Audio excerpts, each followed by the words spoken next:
So if you have a chainsaw or a small two-stroke engine that's flooding up all the time, like if you let it idle and then it'll slowly die, or you go to grab it and you gotta feather the throttle to get it to catch RPMs again, a lot of times what's happening is right in here where it's called your needle and seat. There's your needle, there's your seat. If it's anywhat old, and especially even older before, if it had a brass seat, a lot of times down in there, this gets a little, we'd say, pitted from back and forth, and it doesn't create a good seal, because what this does here is that needle goes in there, pushes down on here, and your arm comes in. Get that in there right. With the spring's going to be underneath that, but then where'd I put that? Here's the top. Did I just throw the wrong one away? Hold on. There's a thing on the floor that came out of it. Yeah, got me all confused. Over there too. Yeah, these are the ones I need. Not that one. It doesn't take much to get me confused. So here's your diaphragm, which this runs, which this hose in here runs off the bottom of the crankcase and on a vacuum. So what this does is flutters up and down, and it pushes on your lever here, which raises this seat or this needle from the seat and allows fuel to come in here and go out through the orifice. Black with black and red with red. Do you think you should put black? You should put black with black and red with red, or should you put red with black and black with red?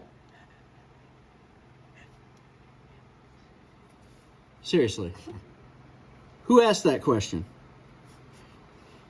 So what's happening is that's not sealing all the way. So you're getting, and if you have you need a plug. See how that's sealing now and holding that pressure before you hear it bleed off. So that's what that's what it was doing before, it was bleeding off like that.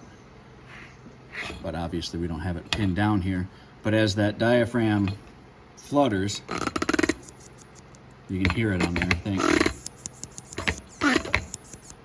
That lets gas in, and gas comes over to this side, and here's your needles that come in here, and that tells you how much gas will be.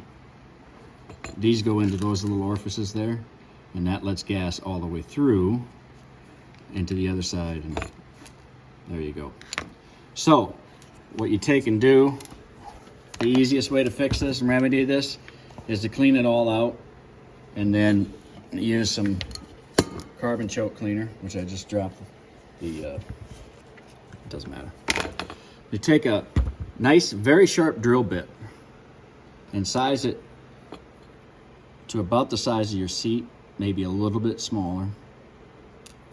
And you take as fast as you can go with it so it gets some good RPMs, and you want to take it in here and just barely touch, and then let it. See that little sliver that came off there? I don't know if that came on the camera. Right there it is. See it? Mm-hmm.